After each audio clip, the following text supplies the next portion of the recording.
Buenas noches, bienvenidos al programa número 140 de Economía al Cuadrado, acá en Canal 22, un canal que siempre, todos los años gana Martín Fierros y nosotros el año pasado hemos ganado nuestro Martín Fierro. No es casualidad que este programa que vamos a ver hoy lo veamos por Canal 22. ¿Por qué? Porque Canal 22 es un canal que está alineado con la ética de la libertad, no recibe pauta del gobierno nacional, por lo tanto podemos analizar lo que es Sergio Tomás Massa como ministro, el peor ministro, pero que tiene fuerte blindaje mediático a partir de que el gobierno se pegó un julepe de novela en julio. Y después, con la pauta que el gobierno nacional entrega, eso permite blindarlo mediáticamente y que en los medios hegemónicos no se analice ni se diga lo que en realidad son las medidas de Sergio Tomás Massa como ministro de Economía, que está siendo el peor ministro. Sergio Tomás Massa va a enfriar en el cortísimo plazo la economía, sin solucionar los problemas de inflación, sin bajar la inflación, sino todo lo contrario, y además amplificando, potenciando todos los problemas estructurales de fondo que van a terminar comprometiendo aún más el horizonte temporal de mediano y largo plazo, impactando negativamente sobre la generación de riqueza de nuestra economía en el futuro y por ende en la prosperidad de los individuos. Entonces, acá vamos a analizar lo que está haciendo Massa, que es un ajuste mal hecho. Y acá vamos a entender qué es un ajuste mal hecho y vamos a ver que todas las medidas de Massa son un ajuste mal hecho, que van a terminar en menos nivel de actividad económica y más inflación, siempre teniendo en cuenta la tendencia promedio de mediano y largo plazo. Pasemos a analizar. Señor director, por favor, ponga esta pantalla grande, las diferencias entre un ajuste bien hecho y un ajuste mal hecho. Un Boca, un River, un blanco, un negro. La diferencia entre un ajuste bien hecho y un ajuste mal hecho se aprecia observando el nivel de actividad, la producción y el nivel de generación de riqueza. Un ajuste mal hecho siempre es recesivo. Por el otro lado, un ajuste bien hecho es expansivo. Y esta es la diferencia entre uno y otro. ¿Y a dónde está el kit de la cuestión? Lo que hace que un ajuste termine siendo contractivo, mal hecho, y el expansivo, el bien hecho. La diferencia pasa por las reformas estructurales. Vuelva hacia mí, señor director, por favor. ¿Y qué estamos por decir? Un ajuste bien hecho tiene reformas estructurales. Del otro lado, un ajuste mal hecho no tiene reformas estructurales. ¿Y cuál es la diferencia? Como marco acá en los últimos dos bullets de la filimina que estábamos mostrando. Con reformas estructurales, un ajuste con reformas estructurales permite que la inversión crezca. Reformas estructurales que llevan a más inversión en el corto plazo terminan siendo expansivos. ¿Por qué? Porque el aumento de la inversión compensa, o más que compensa en el corto plazo, el ajuste y la caída del consumo privado y la reducción del gasto público, alimentando más nivel de actividad en el corto plazo. En el largo, un ajuste bien hecho con reformas estructurales, al potenciar la inversión, actúa expansivamente, potenciando la acumulación de capital, ampliando la frontera de posibilidades de producción y por ende aumentando el nivel máximo de producción posible, o sea, incrementando la generación de riqueza en la tendencia de mediano y largo plazo. Por el contrario, un ajuste mal hecho no tiene reformas estructurales. Al no tener reformas estructurales, no solo impacta negativamente sobre el consumo privado y también sobre el gasto público, sino que impacta negativamente sobre la inversión. Entonces, en el corto plazo, genera una caída de la demanda agregada por los tres canales. Cae el consumo privado, cae el gasto público porque hay algún ajuste y cae la inversión. O sea, el ajuste mal hecho, vía caída de la inversión, potencia en el corto plazo la caída de la demanda agregada y termina siendo recesivo. En el mediano y largo plazo, como cae también la inversión porque no hay reformas estructurales, ¿eso qué genera? Eso genera que se destruya capital, o sea, las máquinas que hay que reparar no se reparen, las máquinas que hay que reemplazar por nuevas no sean reemplazadas, termine habiendo menos máquinas, menos capacidad de producción y así en el mediano y largo plazo, menor generación de riqueza, como mostrábamos en este, mejor dicho, último bullet de esta filimina. Pero voy a pasar a la siguiente, porque lo que acabo de decir lo vamos a explicar en forma contundente. La inversión es demanda agregada en el corto plazo, pero cuando madura es oferta agregada en el largo plazo. Si la inversión cae, es recesiva, tanto en el corto como en el largo plazo. ¿Qué vemos acá? Porque hay una línea punteada negra, porque arriba están los efectos sobre la demanda agregada, los efectos sobre el corto plazo. Abajo están los efectos sobre el largo plazo. Si Sergio Tomás Massa no hace reformas estructurales de fondo, no incentiva la inversión. Pero además, si sube las tarifas, Sergio Tomás Massa, el ingreso disponible del sector privado, después de pagar mayores tarifas, es menor, con lo cual cae el consumo privado. Ahora, si Sergio Tomás Massa ajusta solo marginalmente algunas partidas presupuestarias del gasto público y después deja que el trabajo sucio se haga de la peor manera y el ajuste del gasto público sea vía inflación, no solamente cae el consumo privado en términos reales, sino que cae el gasto público en términos reales. Ahora bien, repito, como no hay inversión privada, la inversión privada sigue derrapando porque no hay reformas estructurales, la inversión en términos reales también cae en la demanda agregada. Por ende, las medidas de política económica de Sergio Tomás Massa, en este ajuste mal hecho que hace sin reformas estructurales, por eso, como dice el Graf, es el peor ministro, pero parece que la gente no se entiende porque o no lo sabe o se lo esconden porque tiene blindaje mediático. ¿Qué hace? Cae el gasto público, cae el consumo privado, cae la inversión, obviamente cae la demanda agregada o se resiente la demanda agregada, con lo cual la economía empieza a derrapar y se va a enfriar en el corto plazo. ¿Por qué? Porque la única manera que después de este plan de Massa la demanda agregada no caiga es que suban mucho las exportaciones. Pero ¿cuál es el problema? Argentina es una de las economías más cerradas del mundo. Entonces, el sector externo jamás va a ayudar para contrarrestar el ajuste recesivo de la demanda agregada que hace Massa vía menos gasto público, menos consumo y menos inversión. Es más, si uno habla con Sergio Tomás Massa y alguno de sus economistas, seguramente les va a decir, che, pero es bueno que la economía se enfríe.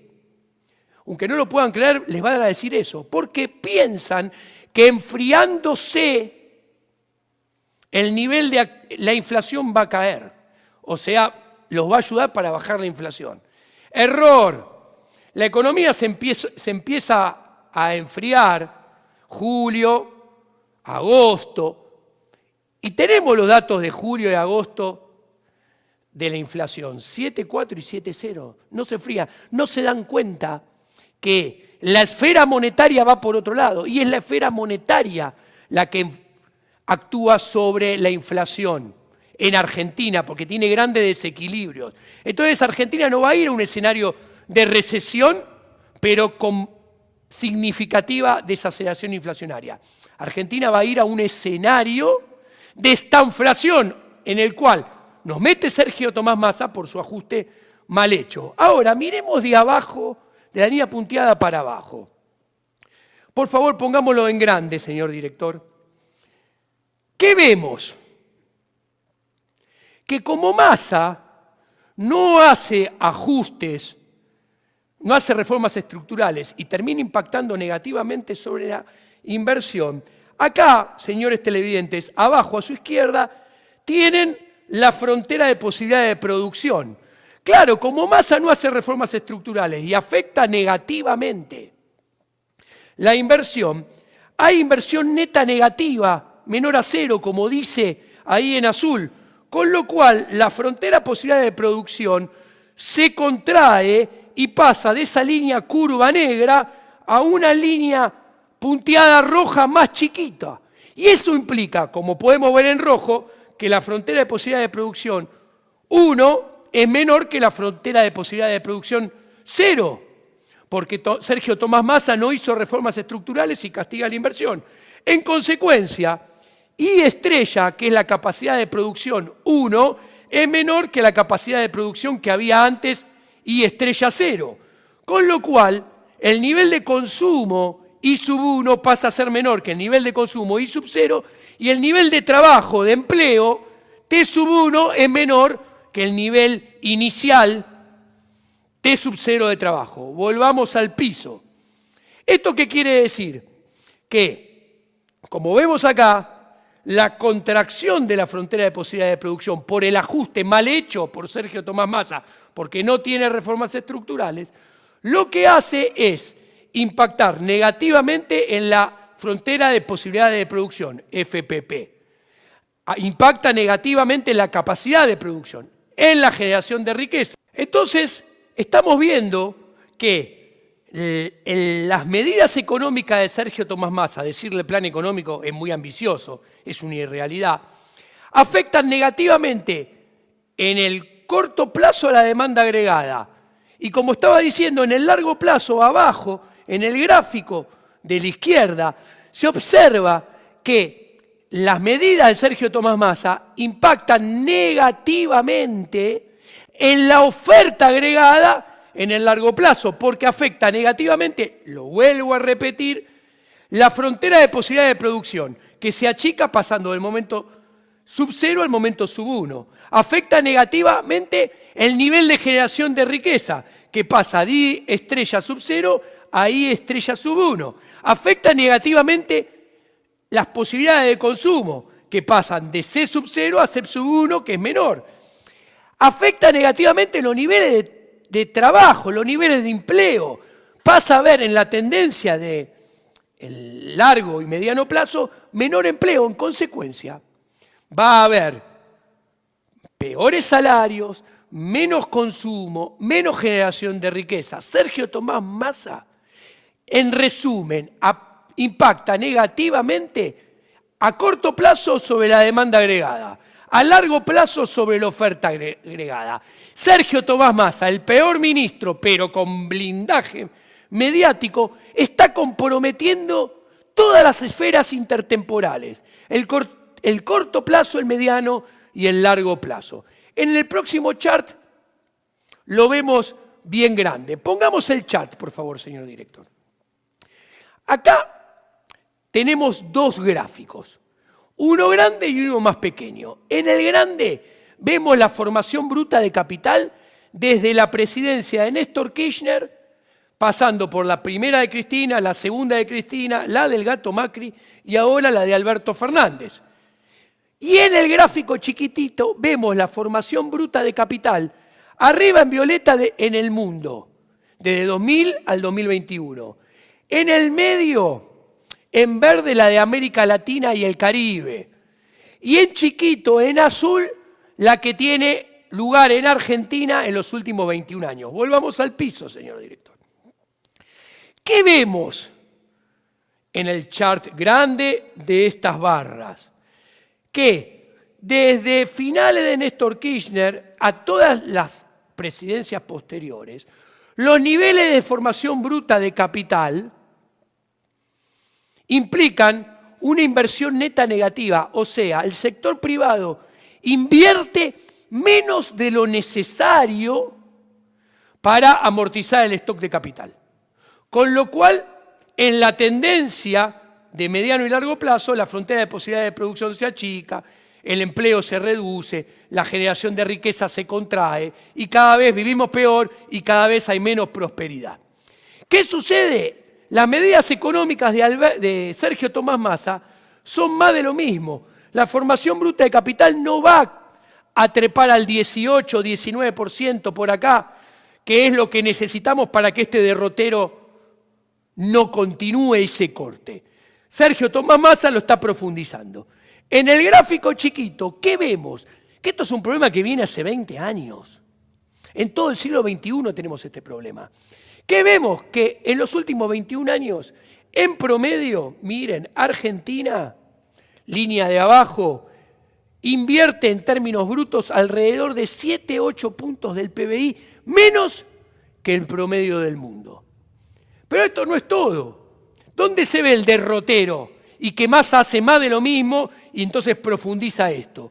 Que contra la región de América Latina, que es la región que menos invierte en el mundo, Argentina sistemáticamente se ubica por debajo, invirtiendo entre 3 y 4 puntos del PBI menos que el promedio de la región latinoamericana, o sea, menos que todos los países que arrancan desde México hasta Argentina y Chile. Obviamente, ¿qué trae como resultado? Ponga este chart, por favor, ampliado en grande, señor director. A su izquierda ven en barras azules el PBI, desde el 2004 a la fecha. Lo importante es la línea roja. Ustedes pueden ver que del 2011 al 2022, en el gráfico de la izquierda, hay una tendencia declinante sistemática de la línea roja con bolitas rojas, que es el PBI per cápita. Se destruye como consecuencia de todo esto que digo, cada vez más riqueza. Y como pueden ver, el rebote del 2021-2022 simplemente nos devuelve a la tendencia que veníamos trayendo en el 2011-2019. O sea, nada mejora. Ahora, como no hay reformas estructurales, porque Massa no hace ninguna reforma estructural, habría que pasar al gráfico de la derecha. ¿Qué simula el gráfico de la derecha? Simula que si la economía, como no se hace reformas estructurales, en el 2023, 2024, 2025, 2027, 26 y 27, volvamos al piso, señor director. Si la economía a partir del próximo año se sigue comportando como se viene comportando en el promedio de el 2011-2022, que tiene sentido porque no se hacen reformas estructurales, no se arreglan los problemas de fondo, sino que se los complica, hay que esperar que la generación de riqueza siga con su derrotero. Porque Sergio Tomás Massa, al solamente preocuparse para que no le explote nada hoy, está alimentando el fuego de este escenario puesto en términos dinámicos. A ver, vayamos a mostrar el plan Massa, que es más de lo mismo. Señor director, pongámoslo cada placa, son 3. ¿Qué hace Massa? Primero, aumenta tarifas. Eso implica trasladar el ajuste al sector privado.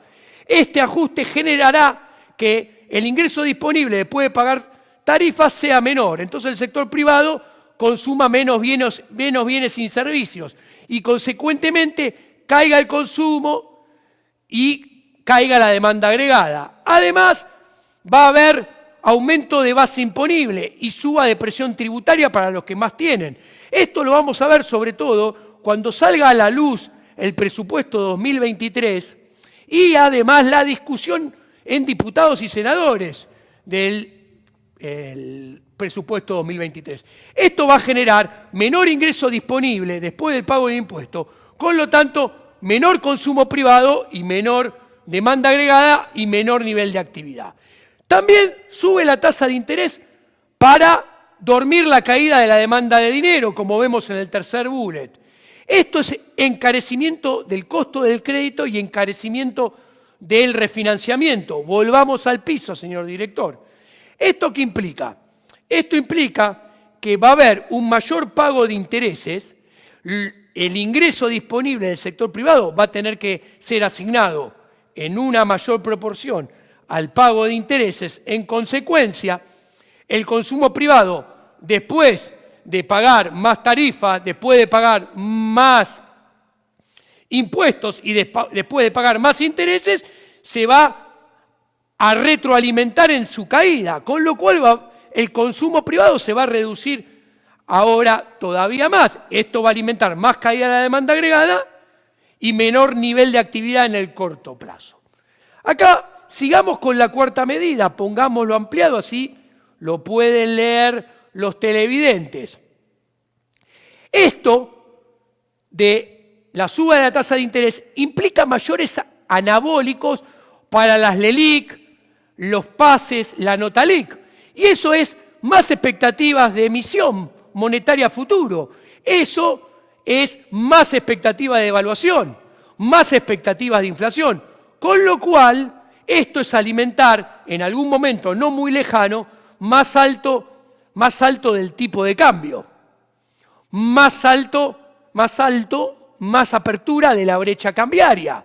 Con lo cual, va a ser impacto negativo sobre el consumo, sobre la inversión, afectando negativamente la demanda agregada. Volvamos al piso, señor director, por favor. Ahora, igualmente, como dice el punto 5, sube las tasas de interés, encarece el costo de financiamiento, pero la sigue manteniendo en términos reales negativos, ¿ok? Pero eso no sirve para estabilizar la economía. Con lo cual, esto agranda los problemas porque genera costos, pero no soluciones, porque corre a la esfera monetaria por detrás de los acontecimientos. Entonces, agranda los problemas a futuro. Y es más, contradiciendo también a la teoría monetaria, así como corre los problemas monetarios detrás, persiguiendo a la inflación con subas de la tasa de interés que no sirven para hacerla bajar, hace lo propio con el tipo de cambio. Devalúa, sube el tipo de cambio oficial por detrás de la inflación. A ver, en agosto, según el reglamento de INDEC, la inflación fue 7. Y el promedio de la suba del tipo de cambio oficial fue apenitas en promedio, no en punta, un poquito menos de 0. Entonces, ¿qué genera esto? Que sigue emitiendo, sigue alimentando las expectativas de devaluación, sigue alimentando las expectativas de inflación, con lo cual sigue tomando anabólicos para alimentar la masa muscular de todos los problemas monetarios. ¿Se entiende? Entonces vamos a ir a un escenario de menos consumo privado, menos gasto público, menos inflación, pero alimentando los desequilibrios monetarios que van a ser más inflación. Por eso vamos a ir a un escenario estanflacionario, bastante más fuerte del que tenemos hoy en día. Señor director, pongamos esta placa. Séptimo, establece un tipo de cambio diferencial de 200 para la soja, lo cual agranda el déficit cuasi fiscal, alimenta la emisión monetaria y en consecuencia las expectativas de inflación y devaluación. En otras palabras, el nuevo dólar sojero terminará generando más inflación y más suba de dólar a futuro. Las mayores expectativas de devaluación y de inflación no tardarán en traducirse inexorablemente en más suba del dólar y mayor aceleración inflacionaria, lo cual va a impactar negativamente en el poder adquisitivo de los salarios y sobre el consumo privado, afectando negativamente la demanda agregada y el nivel de actividad. A su vez, como marca el siguiente punto, las mayores expectativas de devaluación y de inflación van a traducirse en mayor suba del dólar y mayor aceleración inflacionaria. Va a tener impacto negativo en la demanda agregada en el corto plazo, pero además sale a buscar endeudamiento en los organismos de crédito, que como son cómplices, le prestan. ¿Y qué es más endeudamiento? Es más impuestos futuros, es mayor ahogo para el sector privado a futuro. Con lo cual, esto además va a encarecer el costo de capital. Volvamos al piso. Y al afectar negativamente el costo de capital, va a significar menor inversión. Y al significar menor inversión, no solamente va a ser menor demanda agregada, como ya explicamos en el presente o en el corto plazo, sino va a ser menor frontera de posibilidades de producción, menor generación de riqueza en el futuro. Massa está, con todas sus medidas, perjudicando, alimentando un escenario de corto y de mediano y largo plazo más comprometido que el que tenemos en estos mismos momentos en el presente. Es más, pongamos este chart en grande, señor director, por favor. Sergio Tomás Massa no solamente agranda la deuda de largo plazo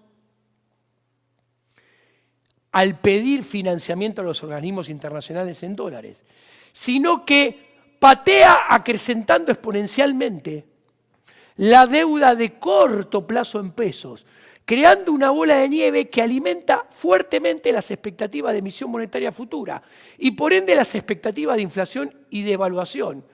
Sin lugar a duda, el manejo de la deuda de corto plazo impactará negativamente en el nivel de actividad más adelante, asumiendo un escenario contenido, volvamos al piso, con una inflación del 94-95 final de año, que se puede quedar corta, un dólar oficial de cierre a 174, que se puede quedar corto, y una inflación de 120 el año que viene, interanual en diciembre, y un dólar de 3,75 a final del 2023, que es asumiendo que la política y las medidas de Massa continúan sin ningún problema de acá a diciembre del 2023, cosa que yo creo que es muy, pero muy poco probable. Yo creo que las inconsistencias dinámicas de las medidas de Massa van a llevar en algún momento del cuarto trimestre o del verano a cambios de política económica que llevarán probablemente otro manejo cambiario y a niveles de inflación un poco más elevados de lo que tenemos actualmente en algún momento, puntualmente hace que la deuda que le venza a Massa desde acá, con estos supuestos, a octubre del 2023, sean 13,7 billones de pesos, que son 3 y moneditas base monetarias de hoy en día, que está en 4,2 billones de pesos. Y entre las PASO y las elecciones generales, le vencerían 6,7%. ¿Esto qué quiere decir? Que para que probablemente el mercado le va a renovar todo esto, porque probablemente el ciclo electoral lo subsidie y le financie esta pésima política monetaria que no es otra cosa que agrandar todos los problemas de fondo a futuro. Ahora bien, si el ciclo electoral, porque los mercados toman y descuentan debido a los resultados que va a ganar otro, le refinancian esto. Lo que están haciendo en realidad es pateando y enormemente agrandando los problemas a la próxima administración, que en realidad se lo está agrandando Massa en el presente, que es un desastroso ministro de Economía, pero que tiene un blindaje mediático que contribuye a no explicar nada de esto que estamos explicando hoy en día en Economía al Cuadrado por Canal 22. Sergio Tomás Massa, dividamos la economía en dos escenarios intertemporales. El de cortísimo plazo lo compromete generando un escenario de enfriamiento económico con menor consumo privado, porque el consumo privado cae o se va a resentir después de pagar más tarifas, después de pagar más impuestos, después de pagar más intereses porque sube la tasa de interés. Segundo, el gasto público va a caer porque Sergio Tomás Massa aplica el peor de los ajustes, vía inflación, lo cual va a impactar negativamente en la demanda agregada. O sea, en el cortísimo plazo, como ya explicamos, todas las medidas hacen que el consumo privado baje, que el gasto público baje, afectando por estos dos canales la demanda agregada en forma negativa y consecuentemente el nivel de actividad en forma negativa a través de resentimiento de la demanda agregada en el corto plazo. Pero además, como no hay reformas estructurales, la inversión también derrapa y derrapa en el corto plazo. Al derrapar en el corto plazo, este derrape de la inversión retroalimenta negativamente el derrape de la demanda agregada, alimentando el resentimiento o el derrape del nivel de actividad en el corto plazo. Ahora, ¿cuál es el problema? Que esta merma de la inversión privada, que en el corto plazo es menor demanda agregada, como explicamos, en el largo plazo es menor oferta agregada. Y al ser menos oferta agregada en el largo plazo, eso termina siendo más caída del PBI per cápita en la película de largo plazo, termina siendo menos generación de riqueza en la película de largo plazo, termina siendo menor frontera de posibilidad de producción en la película de largo plazo, y lo que terminamos viendo es que Sergio Tomás Massa termina afectando negativamente no solamente el corto, sino también la película del largo, convirtiéndose en el peor ministro de Economía. Lo que pasa es que los medios no lo dicen porque reciben pauta y hay un blindaje mediático que impide que le llegue este mensaje a los agentes privados. ¿Ok? No se olviden que todo esto es resultado que Massa es un Macri redoblado. Massa es un Guzmán redoblado. ¿Por qué? Porque hace lo mismo que todos. O sea, a ver, sube tarifas trasladando el costo del ajuste al sector privado. Agranda la base imponible, sube la presión tributaria, impactando negativamente sobre el sector privado. Hace el ajuste del gasto público de la peor manera, vía inflación, que ¿quién hace en realidad ese ajuste del gasto público? El sector privado, porque la inflación no es otra cosa que un impuesto que traslada recursos del sector privado al sector público. Entonces es un ajuste del gasto público mentiroso, también es un ajuste sobre el sector privado. A su vez, actúa negativamente sobre la inversión, encareciendo el costo de capital. ¿Ok? Lo mismo que Massa y Guzmán. ¿Cuál es la diferencia? Que antes los medios lo comunicaban y ahora, por ahora, lo tienen escondido. ¿Por qué? Porque a diferencia de lo que sucedía antes, es la primera vez que la casta política gobernante se pegó un julepe de novela con los acontecimientos transcurridos en julio, bajo la administración Batakis. Entonces, cuando vieron subir al dólar a 3.40, 3.50, cuando vieron ensancharse la brecha, alinearon todos los patitos y dijeron, che, nadie hable mal de lo que hace Massa, porque si no vamos a volar todo por los aires. Y estamos en este periodo en el cual parece, o nos quieren hacer vender, o comprar, mejor dicho, que lo que está haciendo Massa es sostenible. Pero lo que está haciendo Massa es agrandando todos los problemas de fondo, tratando de aguantar el presente y no salir eyectado. Pero compromete el largo, el mediano y el corto. La economía se va a enfriar, la economía se va a un nivel de actividad peor del que veníamos, pero con niveles de inflación superior del cuales veníamos en el primer semestre. El segundo semestre, 2022, va a tener más inflación que el primer semestre de 2022. El segundo semestre, 2022, va a tener peor nivel de actividad que el primer semestre de 2022.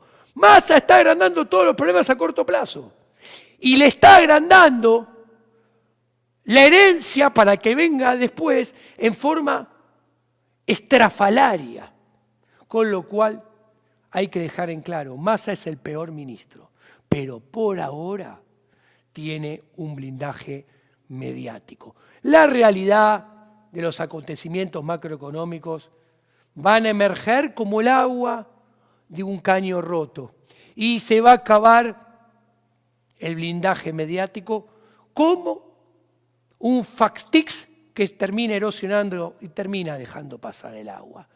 En economía se puede hacer cualquier cosa, menos no afrontar los costos de lo que se está haciendo. Y acá Massa está aplicando medidas que impactan negativamente en el consumo privado, en el gasto público, en la inversión privada, tanto en el corto plazo como en el largo plazo. Con lo cual, señores, les anticipo, yo creo que es muy difícil que esto que están haciendo siga indemne a lo largo del cuarto trimestre de este año y primer trimestre del 2023. Creo que lo más sensato es descontar que va a haber cambios de política económica, porque el plan económico, le estoy dando changüí, no es un plan. Las medidas de Massa realmente son muy malas. Es un pésimo ministro de Economía. Muchas gracias. Esto ha sido todo por hoy, acá en el programa número 140 de